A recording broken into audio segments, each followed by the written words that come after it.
So the Dhamma for today is called the Abhinha Paccavekkhana Dhamma. The topics for frequent reflection. Paccavekkhana, reflection in Buddhism is an important part of our practice that's probably not emphasized as much as it deserves. Reflection isn't precisely meditation practice, but it's something that accompanies meditation practice, and you could say is an essential part of one's spiritual development. So with meditation practice, we're focusing on an individual object, applying concentration to an experience or a construct, depending on whether it's samatha meditation or vipassana meditation. But reflection is more cerebral than that. It's more intellectual, more conceptual, and much less focused or concentrated. It's more about adjusting one's views and one's perspective and evoking the qualities that will support us in the practice of the Buddha's teaching. So sometimes it's a precursor to practice. For example, there's the reflection that leads people to ordain as monastics. Yanuna hang babaji sami. Well, then in that case, I might as well ordain. Someone might think this based on reflecting on their situation. Reflections can occur during practice to help to solidify and reaffirm your experiences, like where one says, Bahu dukho koyang kayo bahu adinavo. Oh, this body indeed is of much suffering, of much disadvantage. There's a state of one of the stages of knowledge where one comes to see the disadvantages of clinging to the body, that the body is not this wonderful and valuable, useful tool that we think it is. It's in fact in many ways a burden, and so on. And Paccavekkhana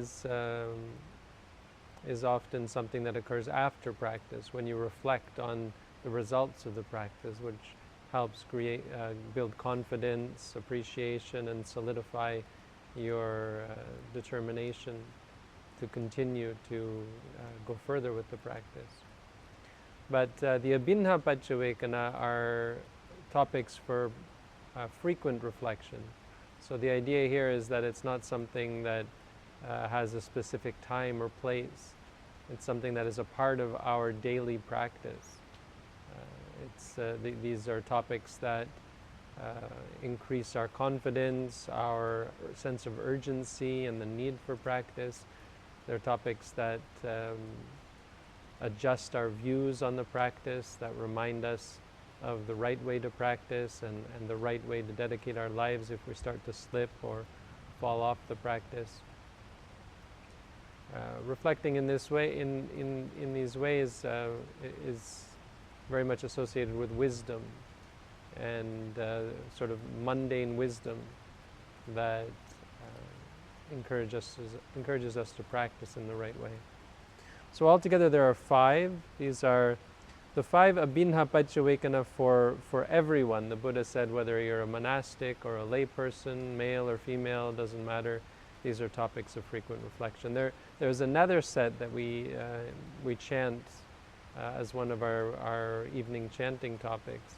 There's 10 of those that are specifically for people who have gone forth, and they're things like reflecting and reminding yourself that you're no longer a lay person, that you rely on other people through alms food for your sustenance and so on. But that's not what these are. These are much more general and so much more universally applicable and related directly to our practice. There is some overlap, but these are universal topics that everyone should reflect upon.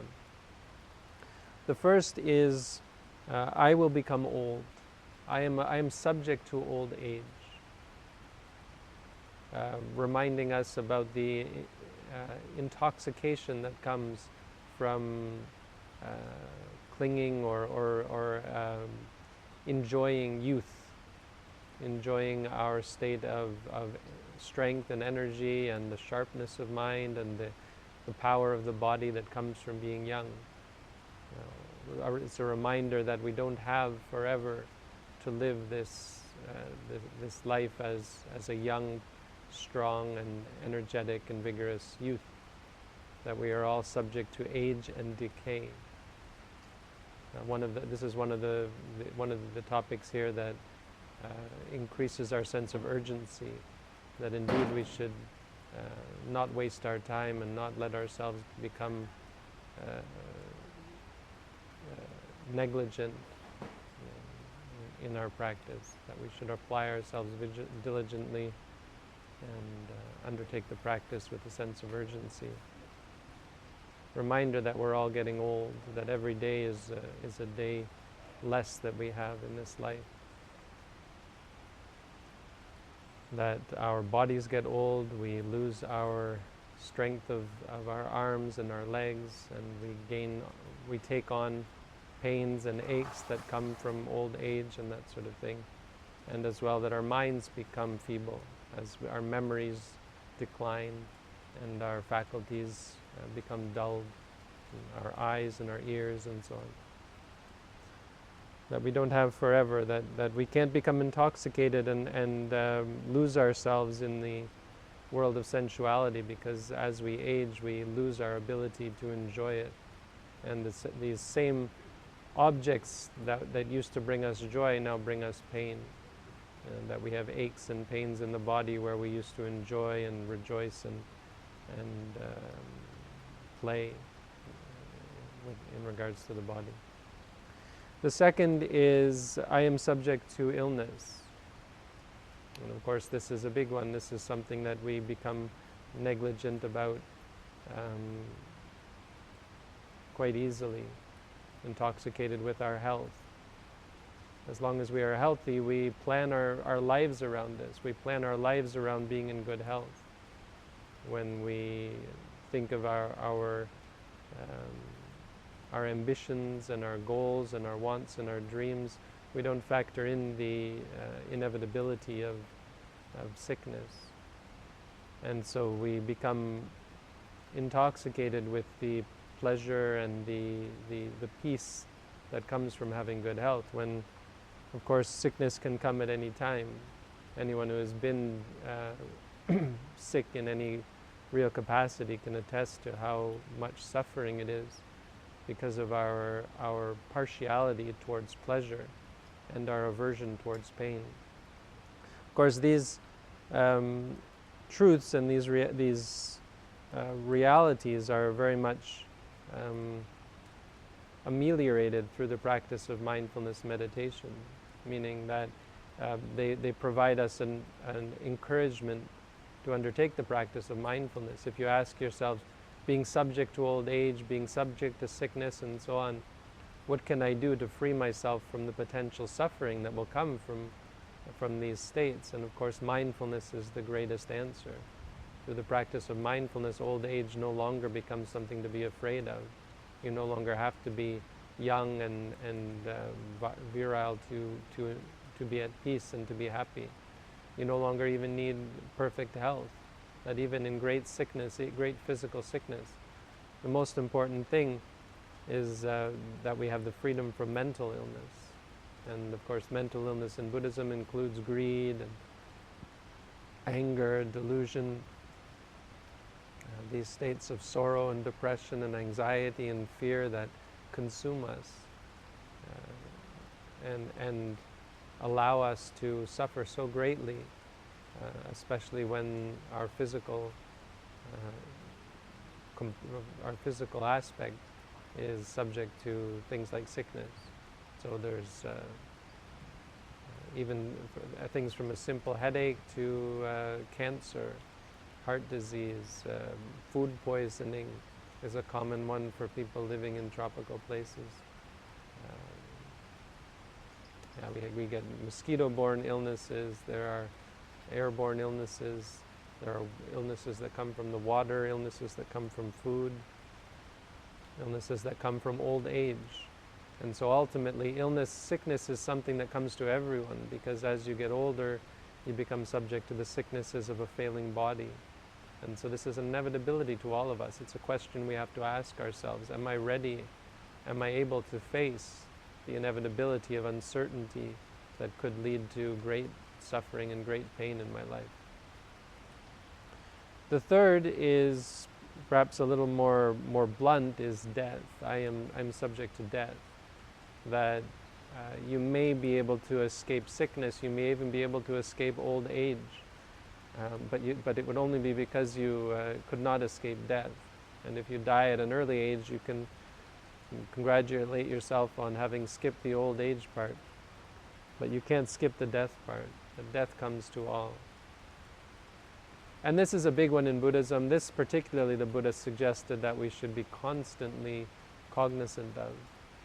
That we should always be reminded of the fact that no matter what ambitions or goals or plans we might have in this life, they're all circumscribed by death. And any goal we might have that doesn't include the inevitability of death is based on delusion and ignorance and intoxication. We become intoxicated with life, thinking thinking only about life, trying to avoid and not think about death. And people will often say, if you think about death, it's a pessimistic state. It's going to be a state that leads to great suffering. But the people who suffer most from death, even from thinking about death, are those who try to avoid it. Those who become familiar with death and acknowledge and appreciate that it's a natural part of life. As a process of reflection, can slowly free themselves from the fear of death by reflecting on the quality of their mind and their capacity to deal with death, which of course comes through the practice of mindfulness. So reflecting on death is a great way to test your mindfulness, to ask yourself if you're ready, and to acknowledge that you still might have fear of death or clinging to life, clinging to the things that you have while you're alive and so on. And also it's a reminder of the importance of practice. As I've said, when you die, your whole life flashes before your eyes. You remember many things that you may have forgotten. And they can drag you down or pull you up, depending on whether they are good deeds or bad deeds. If your mind is impure, you will cling to the bad things and be dragged down to an unpleasant, a painful rebirth. Whereas if your mind is clear, if your mind is pure, if you're ready for death, or not just ready for death, but if your quality of mind is such that you're ready for anything, that you have a sense of the uncertainty of life and you're not disturbed by the uncertain nature of reality, then even when death comes, you're not disturbed by it, and you don't suffer as a result of the experiences and the reminders that come up at the moment of death. So reflecting on these three is a staple part of Buddhism: old age, sickness, and death. Just remembering that these are a part of life. Life isn't just the good side, even though the good side exists. If you become negligent and intoxicated in pleasure and happy states, then this is how you become completely caught off guard by the so-called negative states, when in fact they need not be negative if you are mindful and objective and see clearly.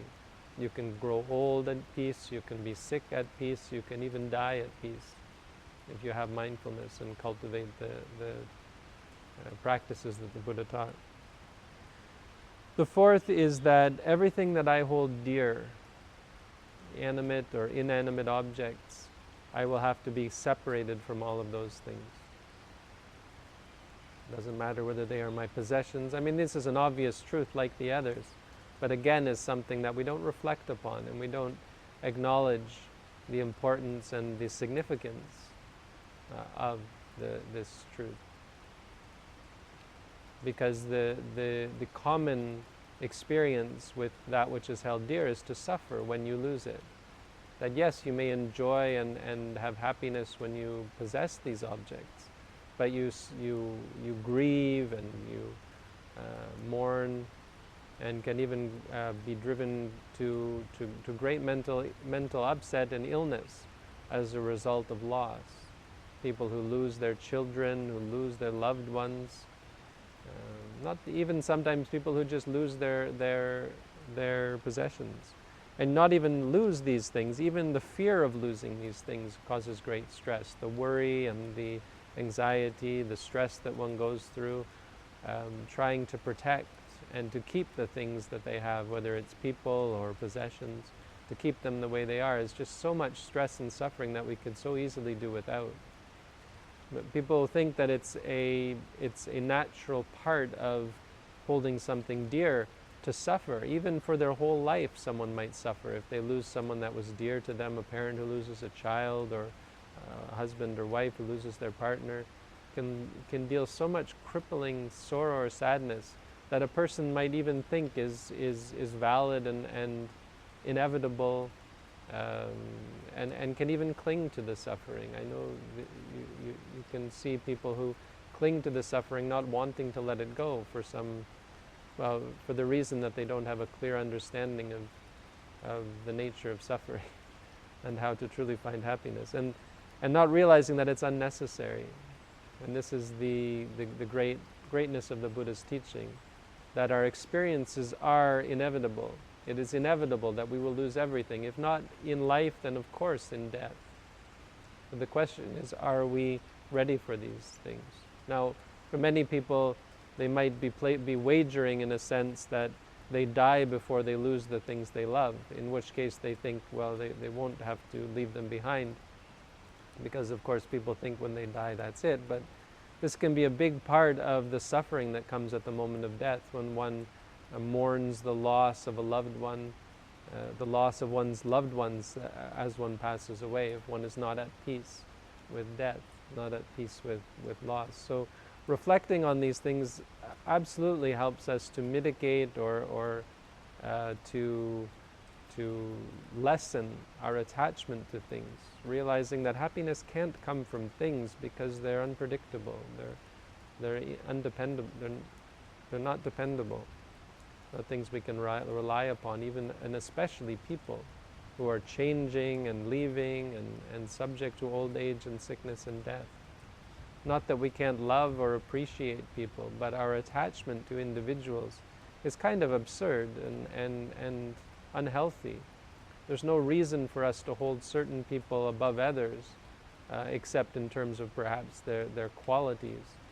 To hold dear to family members or loved ones, it not only doesn't make sense, but it absolutely leads to suffering. So the Buddha's teaching is a more free sort of love and kindness and friendliness towards all beings, a sense of wishing well for all, and friendliness and kindness and sort of amity towards all, which of course is free from the stress and suffering. So again, this is the kind of thing that leads us to realize how attached we are, and to see through mindfulness how much stress comes from suffering. Just a reminder that these things are not ours. They're not really ours, and they never really were ours. This is just an idea that we have that is often very much out of line with the nature of reality, as of course it changes and we lose the things that we love. The fifth is that I am the owner of my kamma, the owner of my deeds. I am not only owner, I am bound to my deeds. I have my deeds as my refuge. My deeds, I am the heir to my deeds. Whatever deeds I do, whether they are evil or good,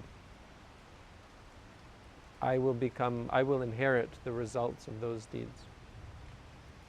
So the saying goes that these are our true possessions. What we truly possess are the results of our deeds, the results of our qualities of mind, both in how they change the world around us and in how they change our minds. One example, as I mentioned, is at the moment of death. We inherit all of the deeds that we performed in this life, and they add up to some extent and have a great impact on the moment of death and the resulting rebirth. Not only that, but of course they affect us in this life, that we're constantly being being brought face to face with the results of our actions, the consequences of our actions, whether that be external consequences, or even in the case where external consequences are avoided through the power of other deeds that we've done, or through the power of our situation, our circumstance. A rich person might be able to escape the external consequences of their deeds. Someone who is powerful, someone who has good friends, or even someone who has done good things in the past. If they have good qualities or have done good deeds in the past, even their evil deeds will not in the beginning bear great fruit. And the same goes with good people. If someone has in the past had a sketchy or unwholesome activities in the past, if they have a lot of bad karma, it will catch up with them before any new good deeds that they perform. Nonetheless, we're still constantly able to see the results of both our good and bad deeds. A person who does evil cannot help but be consumed by with those deeds mentally, in terms of the stress and the fear and the guilt that they can't avoid, even though they might push it aside, they might suppress it, they might avoid it or try to ignore it through external stimulation, often through drugs and so on. But throughout their lives they can't avoid the torture. Whereas someone who is engaged in good deeds, even though they might have stress and suffering externally, because their mind is focused on wholesomeness and is caught up in the results of their good deeds and the happiness and the confidence and the peace that comes from good deeds, these are their true possessions. Even though the world around them may be falling apart, their goodness, of kindness, of charity, of ethics, their ability to say that I am a good person, that I am not an evil person, is their great power and the great support, which we say is their true possession. It's something that is your possession in this life and a possession in the next life. So these two, that we will lose all of our external possessions, and that our true internal possessions are inevitably something that follows us. These are reflections that again encourage us to practice, but they also remind us of the nature of practice and the nature of the spiritual life, that it is not about external situations or experiences. It's not even about our momentary experiences, what we see, what we hear, what we smell. The true practice is to change how we see those things, not what we see, but how we interact with it and how we perceive it. So that seeing is just seeing, not good seeing or bad seeing. Hearing is just hearing, smelling is just smelling. Trying to cultivate a clarity and a purity of mind that frees us from the attachment to things and the attachment to expectations, and frees us from the evil that comes from bad karma. These five are something that I think generally you could say should be reflected on daily, if not more often.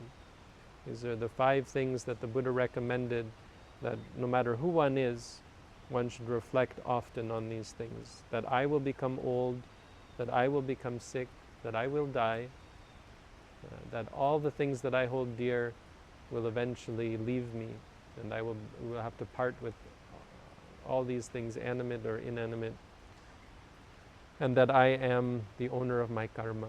The deeds, the good deeds, and the bad deeds that I perform will inevitably catch up with me and bring me happiness or suffering as a result. So that's the Dhamma for today.